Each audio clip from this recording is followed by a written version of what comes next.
Well, one of our top stories this Monday morning will be unfolding outside or inside the North Gauteng High Court in Pretoria this morning. We've got ANN7 reporter Michael Apple outside the North Gauteng High Court. Let's go live to him this morning. Good morning to you once again, Michael. Now, over the last few months or so, we've seen supporters of Oscar Pistorius come out and pledge their support for the Paralympian. Just talk us through what their voice has been saying and why they feel so strongly about supporting Oscar Pistorius during this time.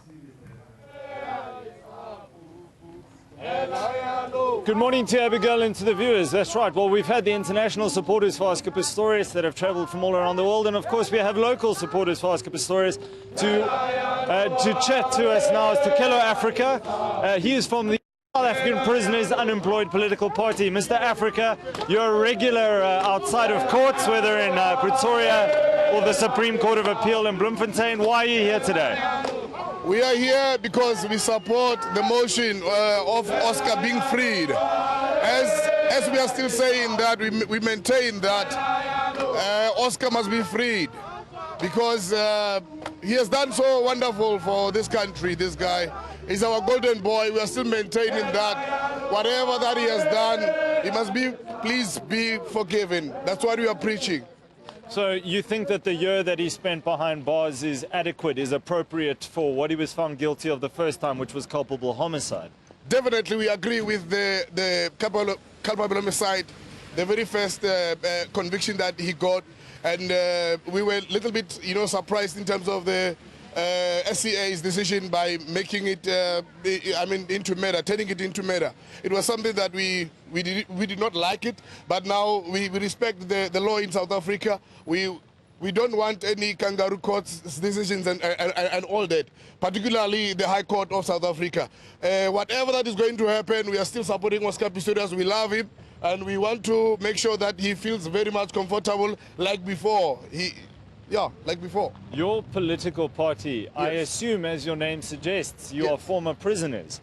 Can you speak about the conditions in prison? Are they suitable for somebody with the disability such as Oscar? It's not, especially when you're talking about the disability of Oscar Pistorius, of which that the SCA did not consider by, trying to make the resentencing. I think it's a little bit harsh and it's unfair for Oscar Pistorius because he is definitely disabled. He doesn't have legs, and I was also wondering that whatever that is going to happen to Oscar, we will always be behind him as South African Prisoners Unemployed Political Party. Viva Oscar Pistorius, viva! Viva! Thank you very much, man. He is facing up to 15 years behind bars now for his murder conviction. Yes. What do you think about that? It's going to be hard for him. He's not used to, and Oscar, for the fact that Oscar is not a criminal, he said that he shot there because he thought the intruder was in there. But now, according to Dolus Eventualis Act, is the one that is putting him behind bars now. But there is nothing that we can do, but we keep on supporting him, that's it. Mr. Africa, thank you so much. Thank you very much.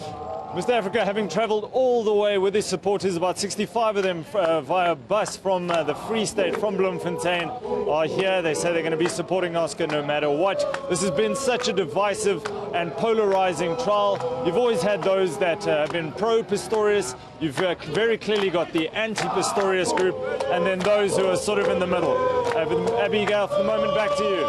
Michael, I don't know if you can hear me, but let's just talk sentencing for a moment or two. What are the expectations with regards to sentencing, and also what sort of factors will be taken into consideration when that decision is made? Will the fact that he has already spent a year in jail play a part as well? Well, yes, the factors that are going to be taken into account by the court is going to be the seriousness of the offence, and he was sentenced in essence on the lower end of the murder scale, if you could put it like that. It wasn't murder with direct intent, it was murder dolus eventualis, and that he should have reasonably foreseen that his actions would have resulted in the death of another human being. So it is on the lower end of the murder scale. The minimum for that is 15 years. We know that he course, has spent a year behind bars already. He is a double amputee. That must be taken into consideration by the court. He is suffering from clinical depression. So these are all factors which will be placed before the court. And then ultimately, it's up to Judge Thokozile Masipa to make sense of it all and decide what is an appropriate sanction.